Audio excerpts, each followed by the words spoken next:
Good morning. Welcome to Breakfast with Charlie States and Nina Warhurst. Our headlines today. The last day of Parliament before the general election and the final chance for MPs to pass any new laws as party leaders crisscross the United Kingdom in pursuit of your vote. One piece of legislation that has passed will today clear the names of hundreds of sub-postmasters who were wrongly convicted due to the faulty Horizon IT system. Meanwhile, here at the inquiry, former boss Paula Venables faces a third and final day of questioning.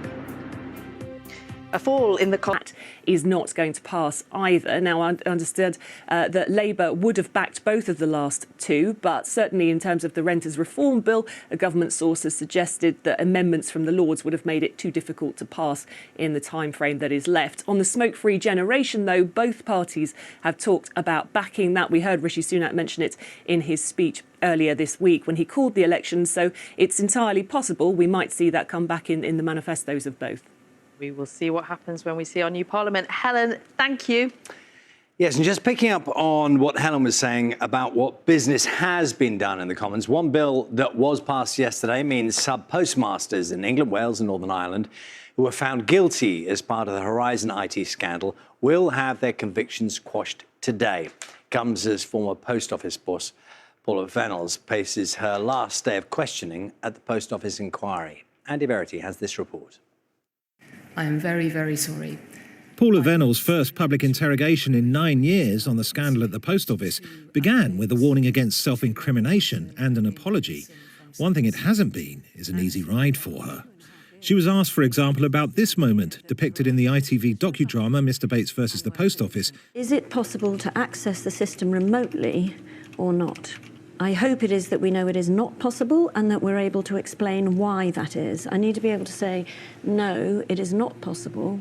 Inquiry counsel Jason Beer challenged her on that.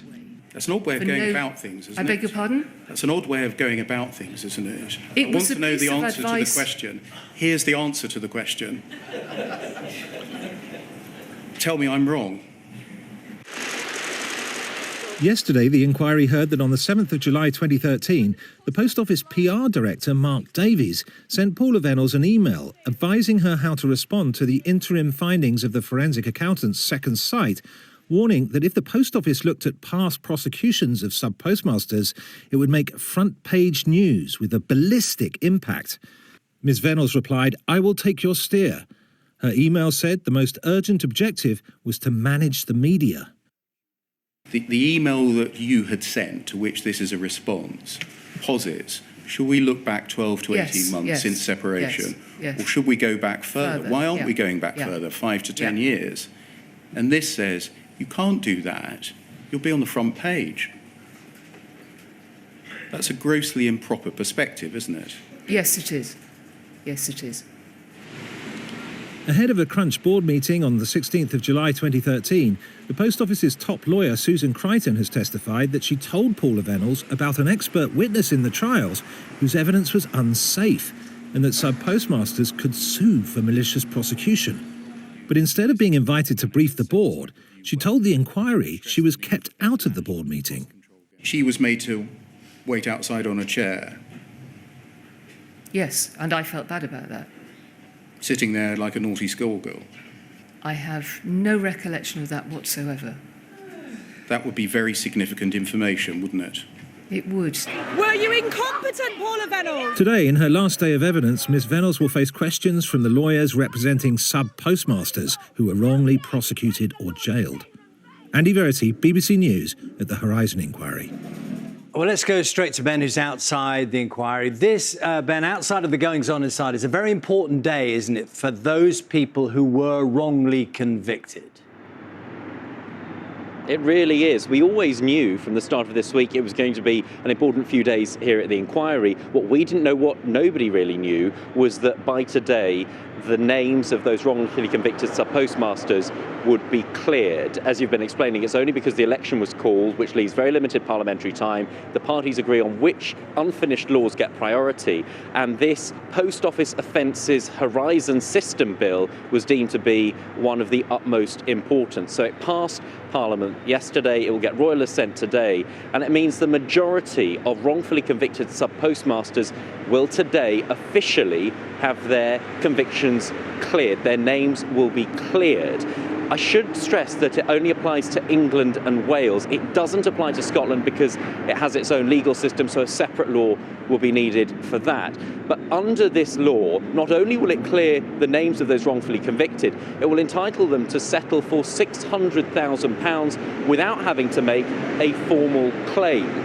For those who are not wrongfully convicted but lost money topping up the post office accounts when the system wrongly showed there was a shortfall, they'll be entitled to £75,000, an enhanced redress as they describe it. Those who previously settled for less will be allowed to top that up. Meanwhile, here at the inquiry, the former post office boss, Paula Venables, will today face a third and final day of questioning. She'll be quizzed by lawyers representing the sub-postmasters. You know, those victims of the scandal have waited years for that opportunity. They've waited years to have their names cleared, and suddenly, in the space of a few days, things finally seem to be moving a little quickly. Ben, thank you very much. Child serial killer Lucy Letby will find out today if her bid to challenge her convictions at the Court of Appeal has been successful.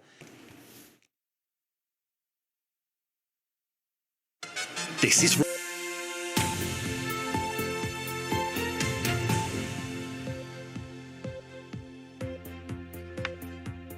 Good morning. Welcome to Breakfast with Charlie States and Nina Warhurst. Our headlines today: the last day of Parliament before the general election. One piece of legislation that has passed will today clear the names of hundreds of sub-postmasters wrongfully convicted as part of the Horizon IT scandal. Meanwhile, here at the inquiry, the former boss, Paula Venables, faces a third and final day of questioning. A fall in the cost of energy as the latest price cap is announced this. A busy day ahead at Westminster. Helen, thank you. Let's just pick up on what Helen was saying there about the business in the Commons, because significantly, one bill that was passed yesterday means sub-postmasters in England, Wales and Northern Ireland who were found guilty as part of the Horizon IT scandal will have their convictions quashed today. Let's go to Ben, who's at the inquiry for us now. Paula Venables, of course, CEO. Her evidence continues today. But this news that those wrongful convictions will be quashed today is hugely significant for those caught up in this scandal.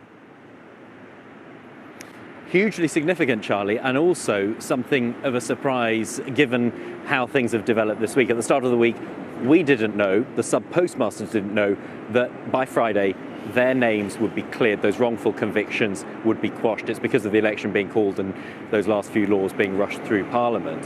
What it means is a very significant day for those who are wrongly convicted as part of the Horizon IT scandal, because it will clear them in England, Wales and Northern Ireland. Scotland requires a separate law because it has its own legal system. But if you think about the effect of a conviction, it can have an impact on criminal record background checks, the kinds of jobs some of them will be able to get in the meantime, things like applying for loans, insurance, even travel to certain countries.